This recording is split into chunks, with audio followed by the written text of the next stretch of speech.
রাজধানীর শাহবাগে সড়ক অবরোধ করে বিক্ষোভ করছেন কোটা বিরোধী আন্দোলনের শিক্ষার্থীরা। সেখান থেকে সহকর্মী দাউদ খান আমাদের সাথে সরাসরি যুক্ত হচ্ছেন। দাউদ, এই মুহূর্তে এই আন্দোলনের কি খবর আছে সবশেষ?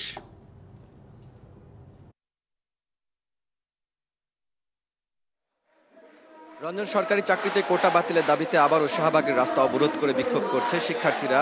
তাদের যে পূর্ব ঘোষণা ছিল, অর্থাৎ আজকে কিন্তু যে শিক্ষা প্রতিষ্ঠানগুলো ছিল সেখানে আসলে তাদের বিক্ষোভ কর্মসূচি করবার কথা ছিল। আমরা সে মোতাবেক দেখতে পেয়েছি ঢাকা বিশ্ববিদ্যালয়ের যে কেন্দ্রীয় লাইব্রেরিটি রয়েছে তার সামনে থেকে ঢাকা বিশ্ববিদ্যালয়ের বিভিন্ন শিক্ষার্থীরা, অর্থাৎ বিভিন্ন হলের যারা শিক্ষার্থীরা রয়েছেন তারা কিন্তু একটি বড় মিছিল সহকারে বিশ্ববিদ্যালয়ের বিভিন্ন এলাকা প্রদক্ষিণ করেন। আমরা দেখতে পেয়েছিলাম ঠিক ঢাকা বিশ্ববিদ্যালয়ের টিএসসি চত্বর থেকে শুরু করে দোয়েল চত্বর থেকে শুরু করে পলাশীর মোড় হয়ে তারা নীলক্ষেত থেকে আবারও শাহবাগের যে মোড়টি রয়েছে সেখানে এসে অবস্থান গ্রহণ করেছেন। আপনারা হয়তো বা দেখতেই পাচ্ছেন এখন কিন্তু কোটা বিরোধী যে সকল শিক্ষার্থীরা এখানে ছিলেন তারা কিন্তু অবস্থান গ্রহণ করছেন এবং এর কারণে কার্যত বলা যায় যে শাহবাগের যে এলাকাটি রয়েছে এখান দিয়ে কিন্তু যান চলাচল একেবারে বন্ধ হয়ে গেছে। এর পাশাপাশি যে মেডিকেলগুলো রয়েছে সেখানে যে রোগীগুলো আনা নেওয়ার কাজে আসলে যে অ্যাম্বুলেন্সগুলো থাকে সেটিও আপনি দেখতে পাচ্ছেন, সেগুলোকে কিন্তু ছেড়ে দেওয়া হচ্ছে। তবুও বলা যায় যে এই এলাকার কার্যত একেবারে যান চলাচল বন্ধ রয়েছে এবং সার্বিক অবস্থা বিবেচনা করেই আইনশৃঙ্খলা রক্ষাকারী বাহিনীর সদস্যরা এখানে অবস্থান করছেন।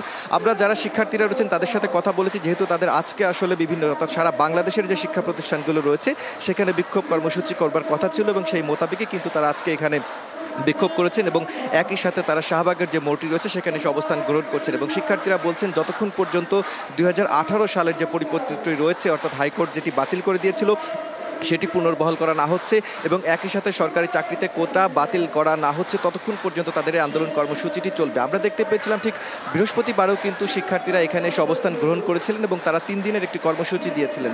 তার মধ্যে আজকের এই যে বিক্ষোভ মিছিল এই কর্মসূচিটিও রয়েছে এবং পাশাপাশি রবিবারেও কিন্তু তাদের ক্লাস পরীক্ষা বর্জনের একটি ঘোষণা রয়েছে এবং আজকে বলা হয়েছিল শাহবাগে অবস্থান নিয়ে সোমবারের যে কর্মসূচি রয়েছে সেই কর্মসূচিটি তারা আজকে এখান থেকে হয়তো বা ঘোষণা করতে পারবেন। তো সব মিলিয়ে বলা যায় যে শাহবাগে আসলে অনেক শিক্ষার্থী এখানে অবস্থান করছেন এবং কোটা বাতিলের দাবিতেই তারা তাদের যে বিক্ষোভ কর্মসূচি সেটি তারা চালিয়ে যাচ্ছেন এবং কিছুক্ষণের মধ্যে হয়তো বা তাদের পরবর্তী যে কর্মসূচিগুলো রয়েছে সেই কর্মসূচিটি তারা দিবেন, আমাদেরকে জানিয়েছেন, অর্থাৎ সোমবারের যে কর্মসূচিটি রয়েছেন সেই কর্মসূচিটি দিবেন। তো সব মিলিয়ে বলা যায় এখানকার যান চলাচল একেবারে বন্ধ রয়েছে এই আন্দোলনের কারণে। তো এই ছিল সার্বিক অবস্থা। দাউদ, আপনাকে ধন্যবাদ।